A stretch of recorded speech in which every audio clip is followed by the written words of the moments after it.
Thank you. Uh, we are back again for another special media briefing, this time on the forthcoming state visits of Rashtrapati ji to Turkmenistan and to the Netherlands to give us a sense of what awaits us on this visit and what are the contours of this visit as well as likely outcomes. We have with us Secretary West, Sri Sanjay Verma, in the Ministry of External Affairs. Also joining us is Joint Secretary in the Eurasia Division, Sri Bandaru Wilson Babu. Without further things, sir, may I hand over the floor to you? Well, thank you, Arindam. A very good afternoon. Namaskar. Welcome to this briefing on Rashtrapati ji's state visit to Turkmenistan and the Netherlands, which begins on 1st April. Return is on 7th April. In the delegation will be the Honorable Minister of State for Fisheries, Animal Husbandry and Information and Broadcasting, Mr. L. Murugan, and Member of Parliament, Dilip Ghosh. Allow me to begin with some remarks on the first part of the visit, which is Turkmenistan. From 1st to 4th April. This will be the first ever visit by a President of India to Turkmenistan. It's been 30 years since Turkmenistan was established. We're also marking 30 or 3 decades of diplomatic relations between our two countries. And also, importantly, this visit is within 2 weeks of the new President of Turkmenistan, who was inaugurated, I think, on the 19th of March. So this will be the first biggest incoming visit for the newly appointed President of Turkmenistan.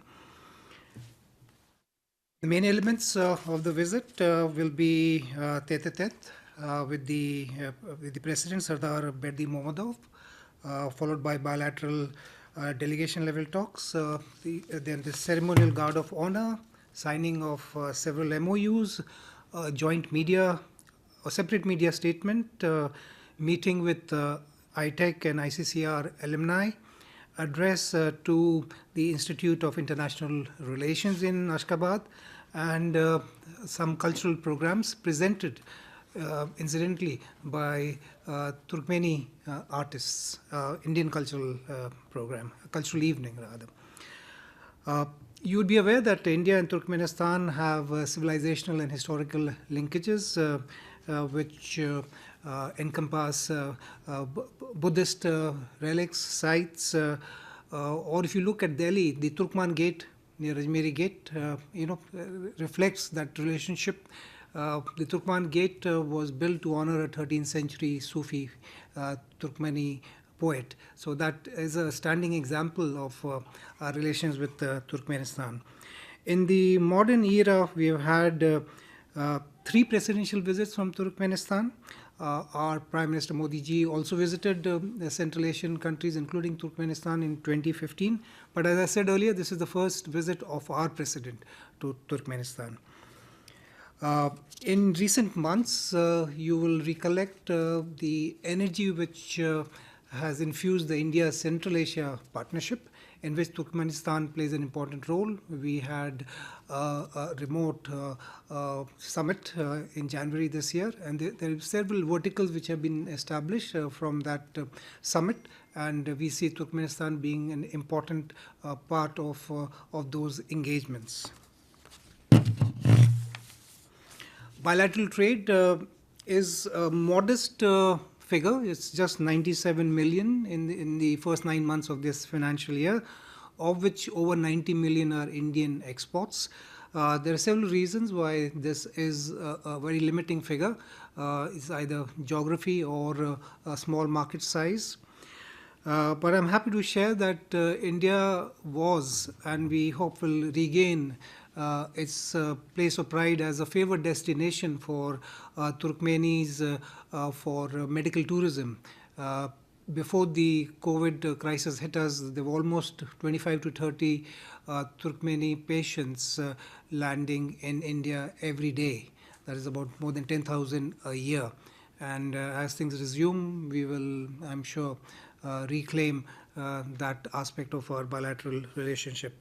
As you're aware, Turkmenistan possesses a very large reserve of natural gas.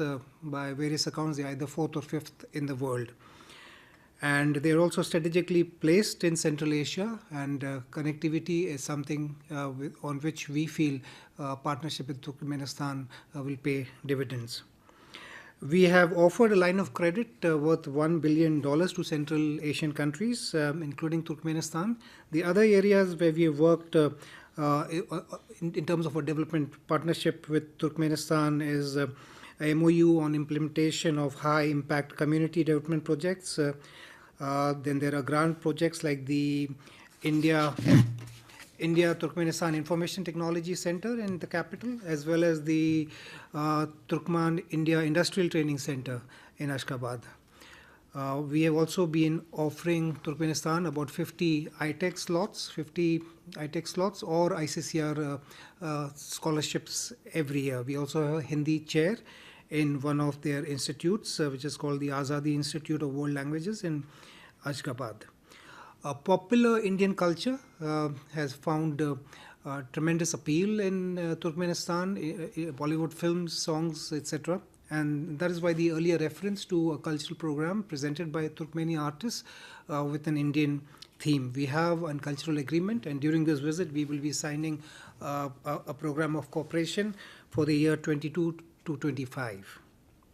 We also have a yoga trainer and Ayurvedic expert stationed courtesy ICCR and Ayush Ministry in Ashgabat. And this is one of its kind centers in that part of the world. The Indian community there is very small, less than 100. In the multilateral fora, India and Turkmenistan have had a very good and close working relationships. We're going back to the NAM period, and thereafter they've been a supporter for the permanent membership of the UNSC. And they also supported us for our current term in the UNSC. Now let me come to the outcomes of this visit. We will have a joint statement, and we will also have MOUs on disaster management, financial intelligence, program of cooperation, culture and youth affairs, a joint postal stamp to commemorate the 30th anniversary of diplomatic relations. So in conclusion, what I would say is that the state visit of Honorable Rashtrapati Ji will reaffirm the importance that we attach to Turkmenistan, not only bilaterally, but also in terms of our extended neighborhood concept and role in the India-Central Asia partnership. That concludes my brief remarks on Turkmenistan, and may I now move to the Netherlands.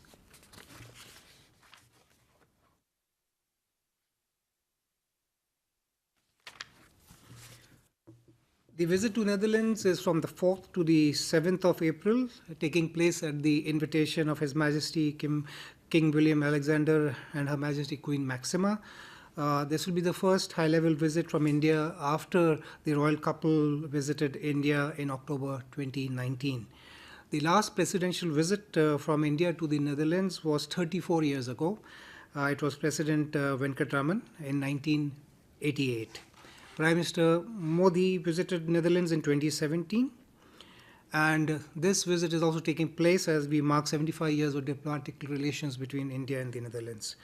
The program highlights of this visit will, as a guest of honor, President will attend the state banquet hosted by their Majesties. The Prime Minister of Netherlands, Mark Rutte, will call on the President, also host a lunch in President's honor.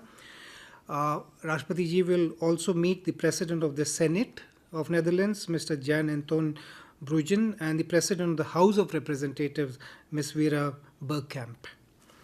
Rashtrapati Ji will also address the Indian community, including Indian professional students and the Suriname Hindustani community members in Netherlands.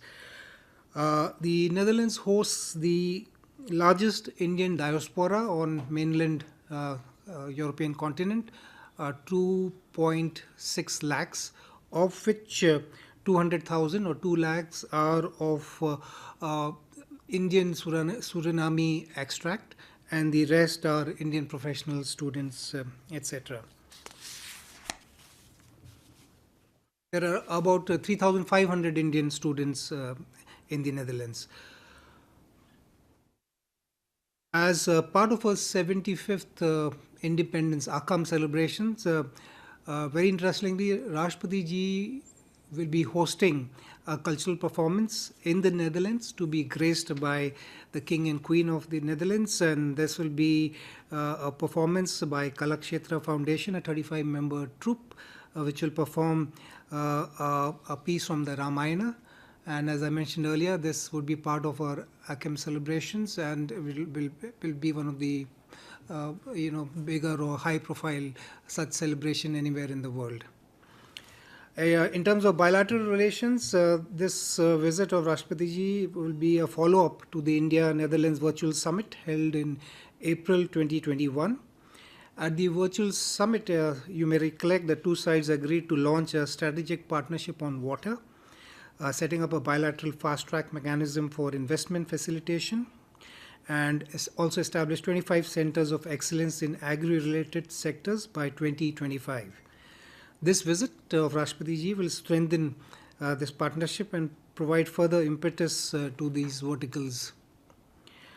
On a strategic partnership on water, may I also mention that just yesterday, that is 29th March, in the run-up to the visit, Jal Shakti Minister Shri Gajendra Singh and his counterpart in Netherlands had a meeting and signed the joint statement on strategic water partnership. This would serve as a roadmap for further development of cooperation in this sector. On the economic and commercial front, Netherlands is the fifth largest investor in India after Mauritius and Singapore for the financial year 21, with FDI inflow of about $2.8 billion. But for the period from the year 2000 to 2021, Dutch investments in India stand almost at $38 billion, making it the fourth biggest FDI investor in India.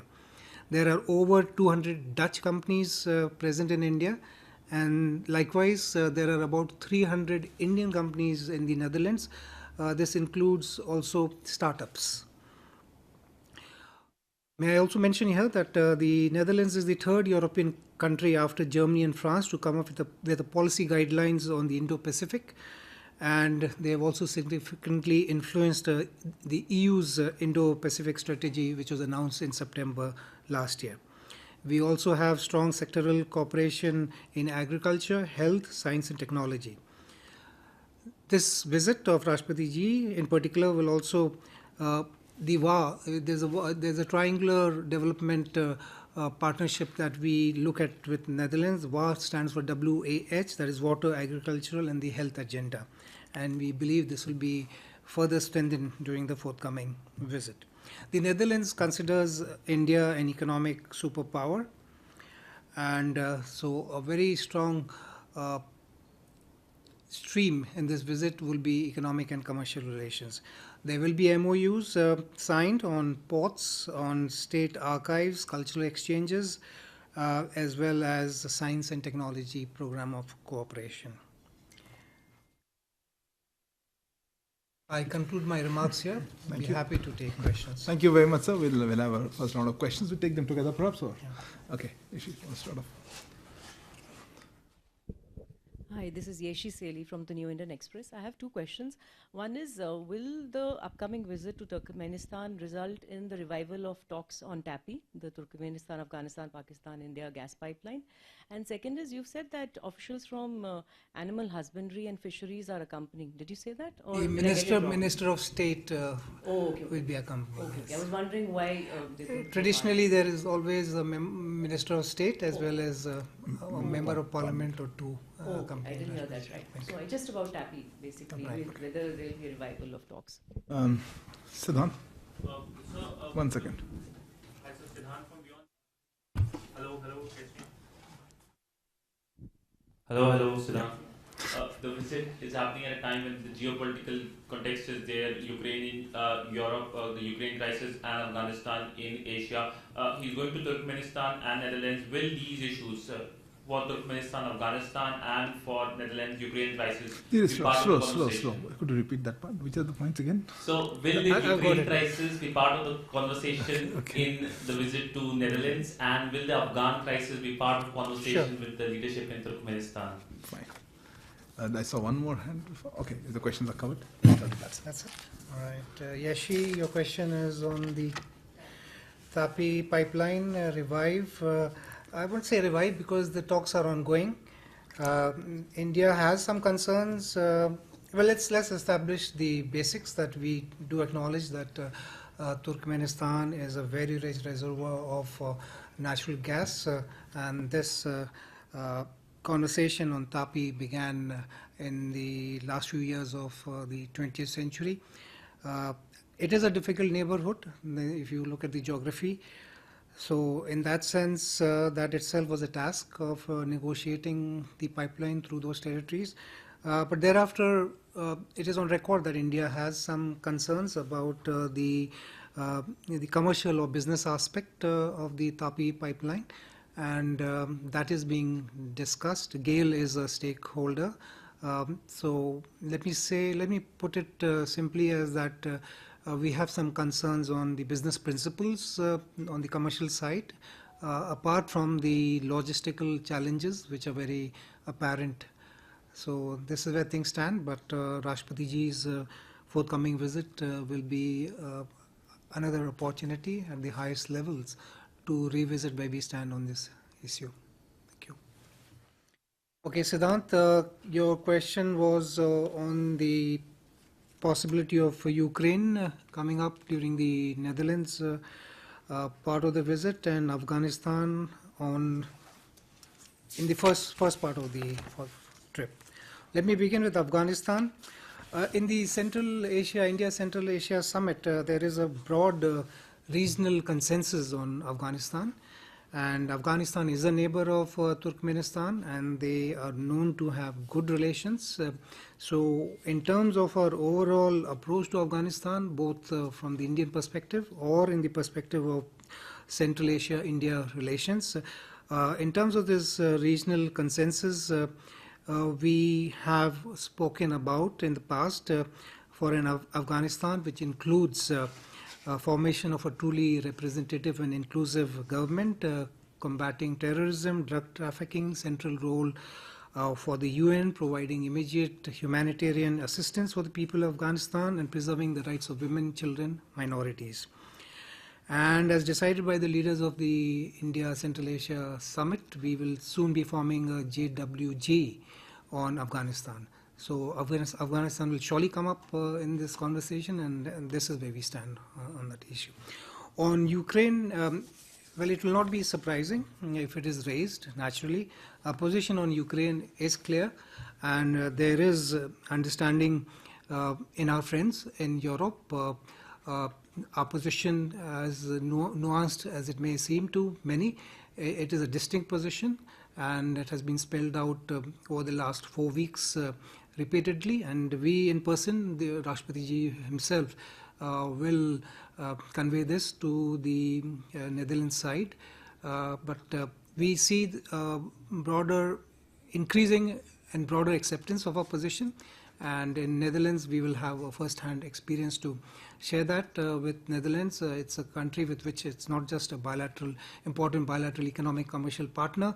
Our relations with the EU also derive a lot of advantage from this positive bilateral relationship. And mentioned earlier, on the Indo-Pacific, we see Netherlands as a leading country in shaping the EU perspective on this emerging region, which is of a central focus for Indian foreign policy. Thank you. Thank you, sir. Thank you for taking these questions and briefing us on this visit. I wish you bon voyage. I also like to thank the presence of Sri Bandaru Wilson Babu from the Eurasia Division. Thanks all joining for this special briefing. We'll keep you updated as the visit progresses. Thank you.